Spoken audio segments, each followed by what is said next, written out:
individuals in Senegal. What's up with this? And Family Tree DNA, the company that linked Vi with Marion in the first place, came up with a whole list of matches. This goes on and on. My goodness. So what do we know about Vi's ancestry?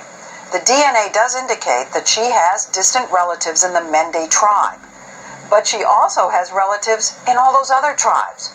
So no one can say for sure where Vi's maternal ancestor actually came from.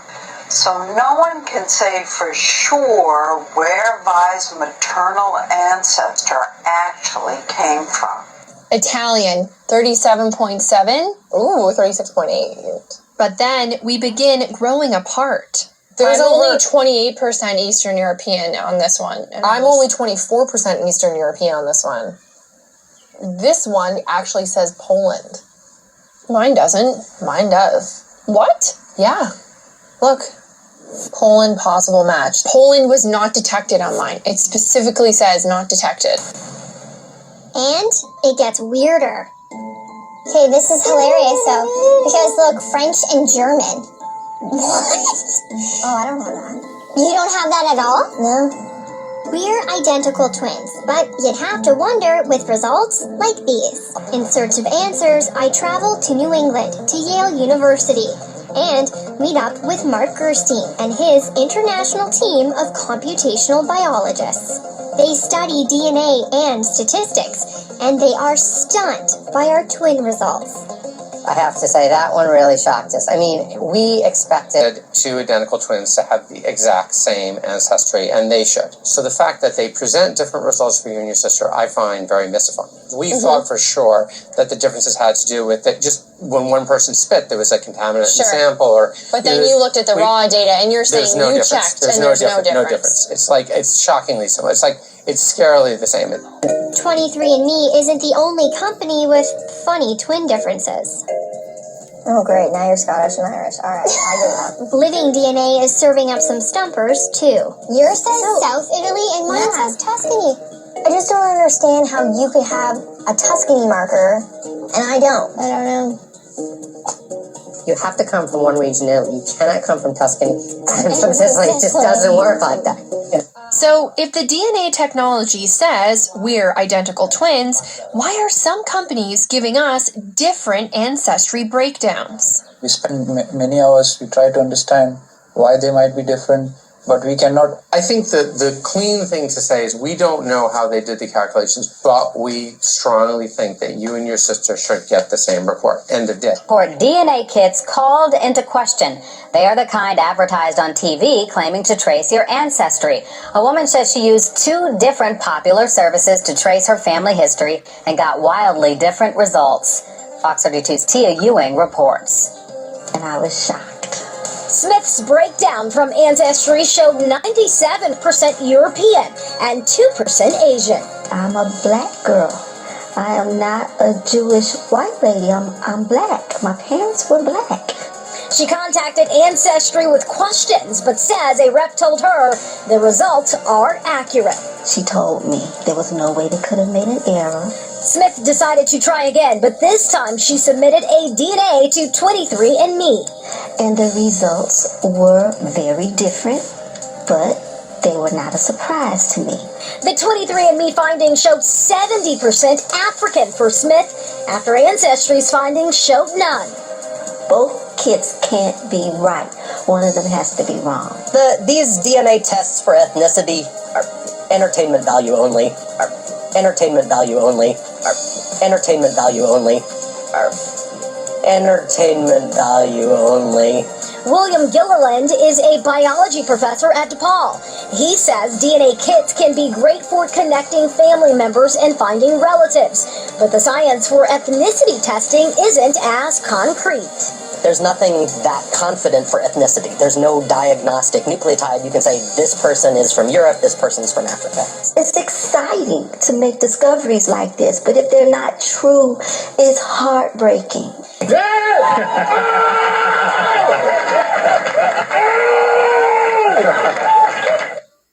When I handed Vi the certificate, she got extremely emotional about it. She wept, and it meant so very much? People want to believe. They want to believe they've gotten an answer. And it's not fair of us to let them believe that we're giving them certain answers, because scientifically, we just can't. Hank Greeley is concerned that the science isn't really there yet for you to be giving them the name of a tribe. I think for most companies, I would be concerned too. But what about your own company? We have He didn't the largest... exclude you. He included you. But we have Funny the largest, motherfucker. Set of sequences from It's Africa. all And so business. It's with phony. that, It's made up. Able to DNA, provide there's some no level way. of probability in terms of frequency. But he would say that even though you have the largest database, it's still small on the scope of things. As I said, I share those concerns. About yourself. Our DNA. And that's the rub. This business of genetic genealogy is fraught with limitations. For one thing, it can only provide information about a tiny fraction of our ancestry. Because we get half our DNA from our mothers and half from our fathers, almost all of our DNA gets shuffled and remixed every generation, making it impossible to trace what comes from whom. There are just 2 bits of DNA that remain pure: the Y chromosome, which passes directly from father to son, and something called mitochondrial DNA, which passes unchanged from mother to child. Hank Greeley, a law professor at Stanford University, has studied this new field. He worries that people don't realize just how many ancestors they actually have. 8 generations ago, both you and I had 256 great-great-great-great-great-great-grandparents. Wait, you're saying that if you go back 8 generations, we have 256 great-great-great-grandparents? Yes, it doubles every generation. So you've got 2 parents, you have 4 grandparents, you have 8 great-grandparents. That's right, I noticed that. 16 great-great-grandparents. And Yeah. it adds up fast. It adds up so fast, in fact, that if you go back 20 generations, you've got over 1 million grandparents. 1,048,576 to be exact. And in each generation, DNA testing can provide information about only 2 of them. So you could be Peruvian on your mother's side, Japanese on your father's side, Swedish on everything else. And you'll never know. And you'll never know the Swedish from the Y chromosome or the mitochondrial DNA. Now, you've looked at several of these companies that are doing these tests. Yes. Do you think that they explain what you just explained to us? No. I don't think any of them does as good a job of pointing out the limitations. But, businesses often don't go around telling you how weak their product is. We don't oversell. I mean, we just say, look, we provide a service. If you're interested in exploring a tiny bit of your DNA and trace its ancestry, we can do that. When you say it's a tiny little amount, it's less than 0.1%. It's less than 0.1%. It's less than 0.1%. It's less than 0.1%. It's less than 0.1%. And that's pretty teeny. Yeah, but for people who know nothing about any of them, I think it's very important. In the year 2000, a young black geneticist named Dr. Rick Kittles, who at the time was teaching at Howard University, sent me a letter. He's now at the University of Chicago Medical School. And he said that he was asking various African-American men if they would submit themselves to this new test. And through this test, he could trace on your mother's line where in Africa you were from. Man, that was some serious stuff. Line. And I said, yeah, I called him right away. And Yeah, I said, you an definitely. idiot. Like, he's an How idiot. badly do I want to know where I'm from in Africa? But I really wanted to know. I'd wanted to know since I was 9 years old. So, let's go for it. Man, look. When he first started doing his series about his DNA findings, I think it was about a year ago, I was like, this some bullshit. This is some bullshit. I said, Rick, what's up, man? Where am I from in Africa? Where are my people? I want to jump on a plane and go. I thought I'd buy some land, Yeah, right. Get a fine little African sister, to hook up. I was single at the time, don't get me wrong. I'm still single. So he said, well, we had to run, your results were anomalous. And we had to run them many times. But we finally have figured out where you're from. You are descended on your mother's side from the Nubian people. Now, all African Americans, not all African Americans, but many African Americans want to be descended from one or two ethnic groups. Either the Zulu, because the Chaka Zulu, and the Zulu kicked the English in the behind in the Boer Wars, right? Until they finally were overcome. But you want to be Zulu, or you want to be Nubian. Who were the Nubians? The Nubians were the black pharaohs. And so a Nubian, and all these people wanted to be Nubians, descended from the black pharaohs. So I called Malefi first thing. I said, Malefi, I just got my results back. I am a Nubian. Where are you from? I am the true African prince. My friend Anthony Appiah, whose uncle was the Asantehene, the king of the Asante people. When Rick Kittle sent me a certificate announcing I was Nubian, Anthony Appiah looked at it and said, "What a ton of rubbish."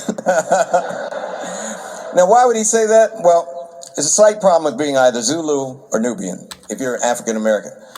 You know what the problem is? None of our ancestors who came here in slavery came from South Africa, the Zulu people, or from Nubia. None, zero.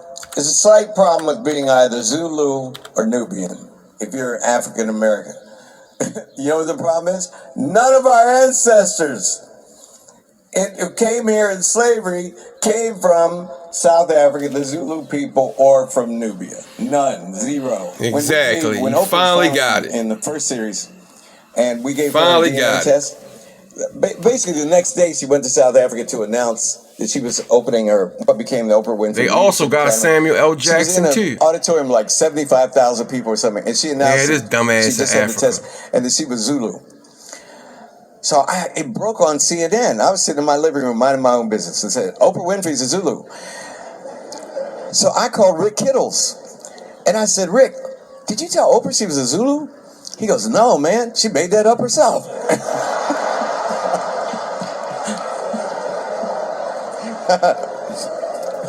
It's a true story. It's a true story. I would lie to make you laugh, but I'm telling you a true story. So I said, Rick, are you in your lab? He said, yeah. I said, is anybody there? He said, no. I said, when the results come in, make her Zulu, man. Yeah. You know? I said, you back there making it up anyway. Exactly. I said, you back there making it up anyway. Exactly. Nobody believe you could take some spit and figure out a... Now, my dad and I are having a whole situation behind his DNA test results. And my dad is what can I say? He is an academianist. You know, his academic situation. That's when he, that's his chest poking out thing. So I love my dad dearly, It's just I want him to know what's going on. But right now we beefing. Me and my dad are fighting right now because he doesn't believe what I believe. So A tribe? What are you, crazy? Nobody believe you could take some spit and figure out a tribe? What are you, crazy? Nobody believe you could take some spit and figure out a tribe? What are you, crazy?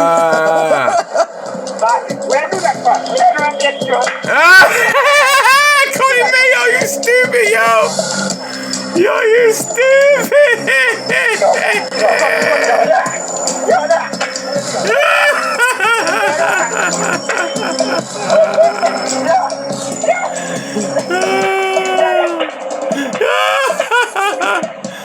Much A-Hive to my brother Cody Mayo. Boy, you funny as shit, bro.